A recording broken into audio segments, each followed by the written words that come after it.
This video is for anyone who missed the in-class lab tutorial on data analysis that corresponds to the CHM 100 topic on scientific measurements. What I'm looking at here is a spreadsheet in Google Drive with weather data. You might have imported a weather.csv file, or you might have copied and pasted it.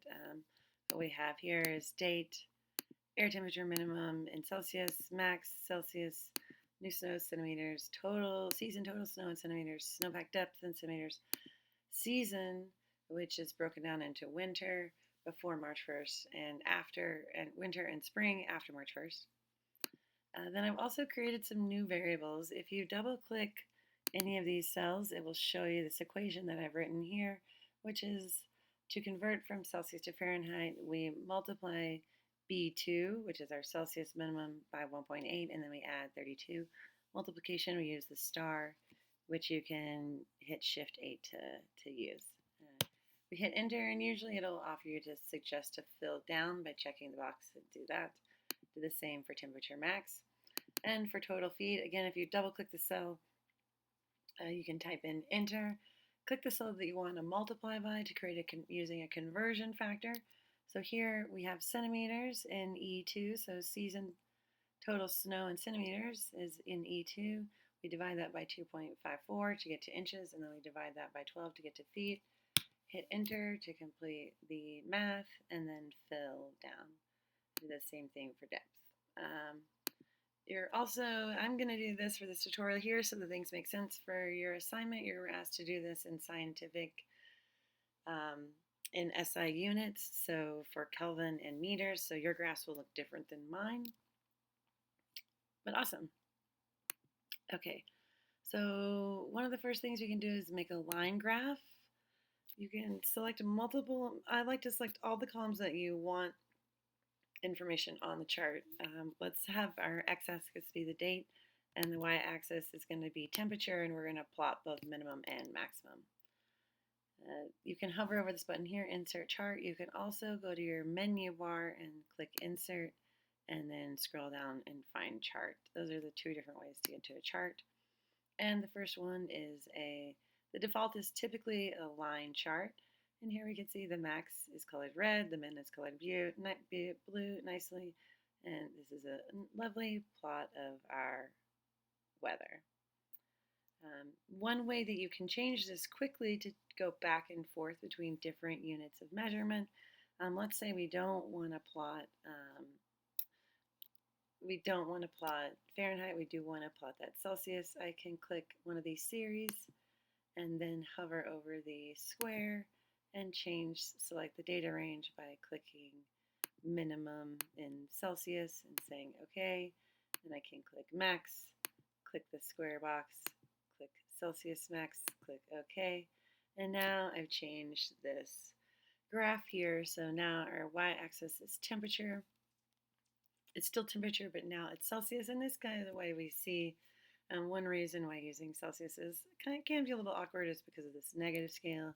0 here's 0 is in the middle of the graph here.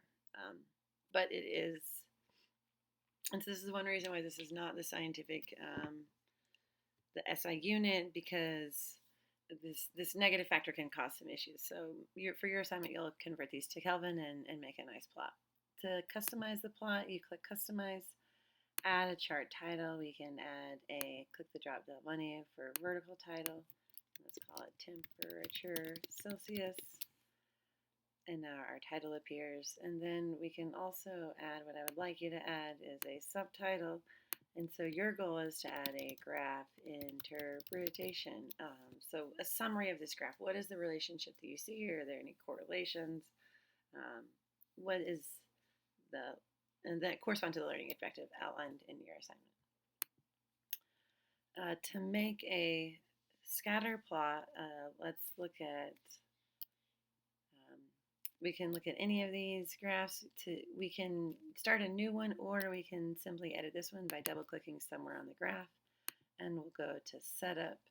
And from here we can select, instead of a line chart, this is suggesting we can go to a scatter chart. And we can add and remove variables. So instead, we're going to drop this date variable, click the ellipses, and say remove that date. And we want our series to be, let's have our series, the y-axis be temperature max, and the x-axis be temperature minimum. So we're going to delete minimum from the series, and we're going to add it to the x-axis. So temperature minimum Fahrenheit, and let's go back and select temperature max Fahrenheit. And now we can see that there's this nice relationship. We manually edited this bar here, so we do need to go back and change that. Let's customize our graph, going back to chart axes and titles. So you'll want to change your title and your subtitle. Let's go to our vertical axis, and now this is air temp max in Fahrenheit, and our horizontal axis is air temp min in Fahrenheit. So that's one. So now our graph looks nice. Again, you'll have an interpretation here. We can change our title by clicking the button to our title. We could say temperature. You can temperature trends. The next thing that we want to add for all scatter charts, the reason why you do scatter charts is to look for positive and negative correlations. And so what we can do is click series and scroll down. You can change this color to customize it. Choose your favorite color so that this plot is uniquely yours. Let's go with this teal. But what's really of interest here is this trend line. So click the box here and you'll add a line. This is faint. It's a faint, I'm hovering over it now, gray line. And then scroll down and we want to label this, not nothing, but use equation. And now what we can see is that there's roughly a 1-to-1 correlation with air temperature minimum, maximum, they increase 1-to-1 on the x-axis, but on average it's about 17 degrees higher on the y. That's the y-intercept. The y-intercept is 17.3. Then we can click show r squared, and so this r squared value of 0.45, this tells you how good the line of fit is. So r squared of 1 means that every single dot falls on the line. 0.5 means that they're fairly close to the line. So this is maybe not significant, but there is a positive trend here.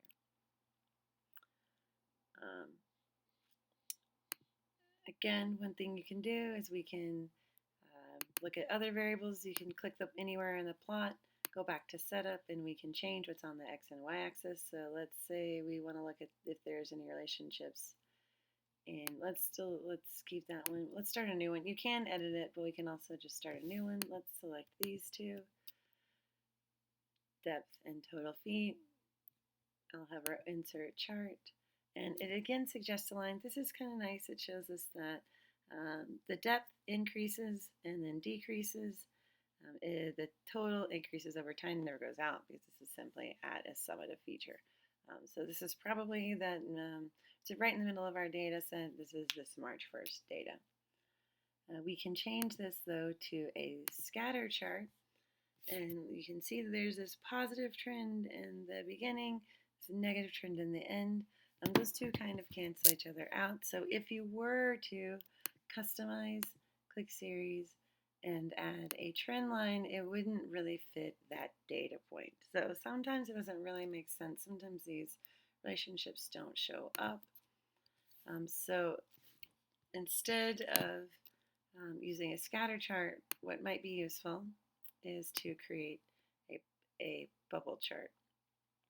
So scroll down to scatter, there's a bubble chart, and now what we can add are more variables. So we have the x, we've got total feet on the x, depth on the y, and now I can add a new series which is first going to be coloring things, and let's add a data range that is our season, that winter, like pre and post. So now we can clearly see in the winter there's a positive relationship between more snow, more depth, but in the spring it quickly fades off even when we get new snow. Cool, but unfortunately you cannot customize these with a trend line. It's a little bit fancier math, and it doesn't have that functionality to get equations for both of these, so you would have to do a little bit more work and do those separately. You could. That's above and beyond today's experiment. But hopefully that does a little bit of explaining about how you can explore using Google Sheets to to calculate conversions, to convert between different measurements in a tabular form, and to make graphs to visualize them and observe trends. Good luck on your lab report.